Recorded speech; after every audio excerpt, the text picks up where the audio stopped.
How?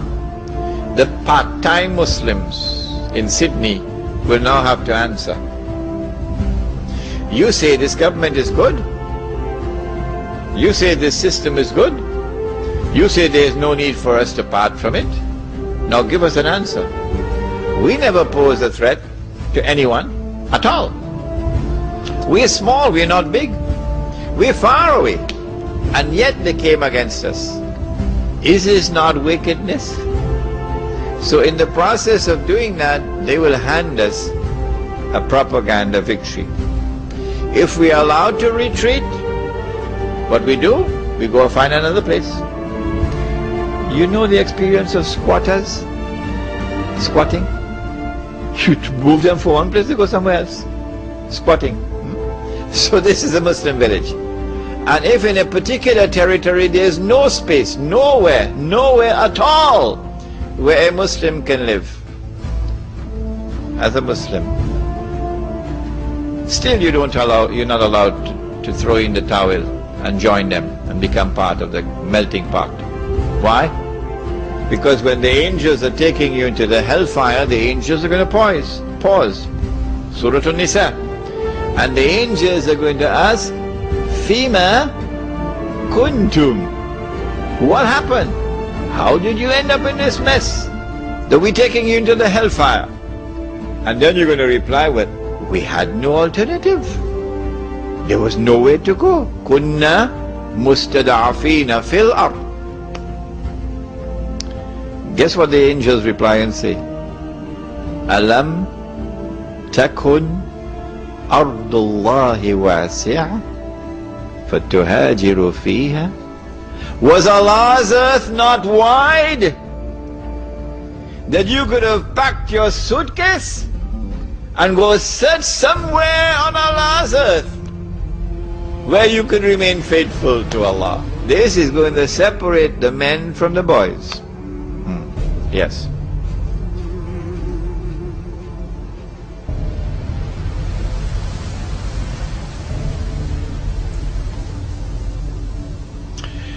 When Muslims are shy in sparing even $5 a week, what is the prospect for such Muslims to form a Muslim village?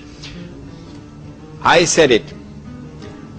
I anticipate those who are 17, 18 and 19 and 20, 21 and 32 who come to attend my lectures or who listen to the tape recording when I'm gone. I said I think these are the ones, the young ones. Allah will put a fire in their hearts and these young ones will build a village. But if the old people want to come along, they're welcome. They're welcome. However, to buy the initial land, you have to find capital. So you have to find those in whose hearts Allah has put a love for the deen and who are prepared to invest, not to give, to invest their capital.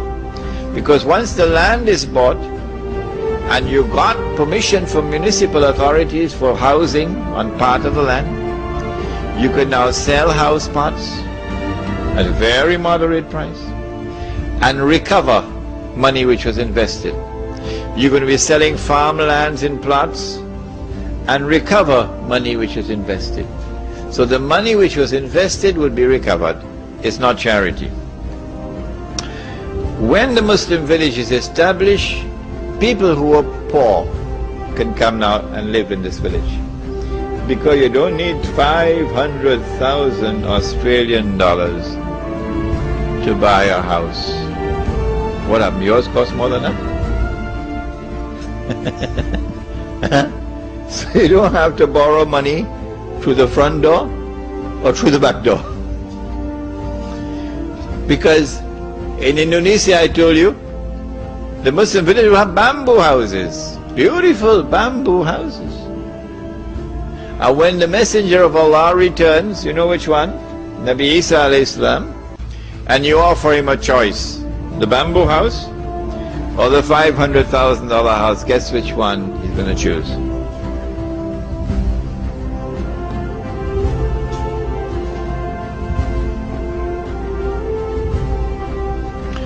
Brother, you were talking about a Muslim villa. A Muslim villa?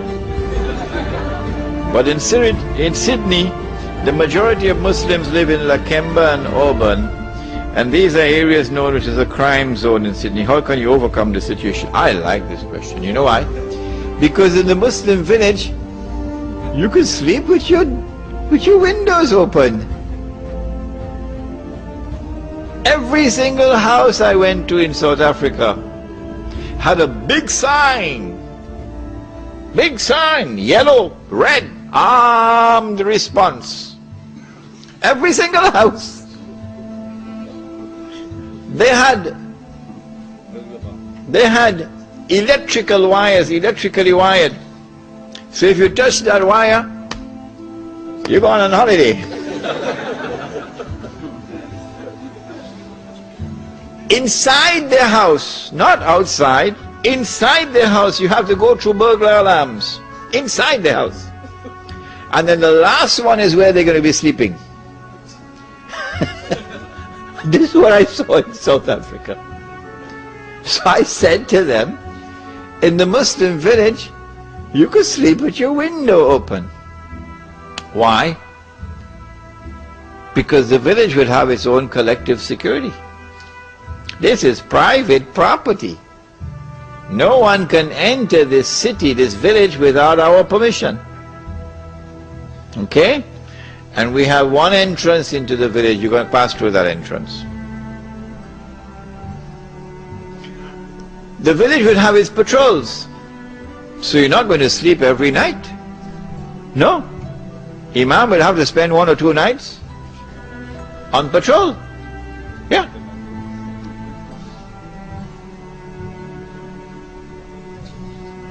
And so the collective security of the village, number one.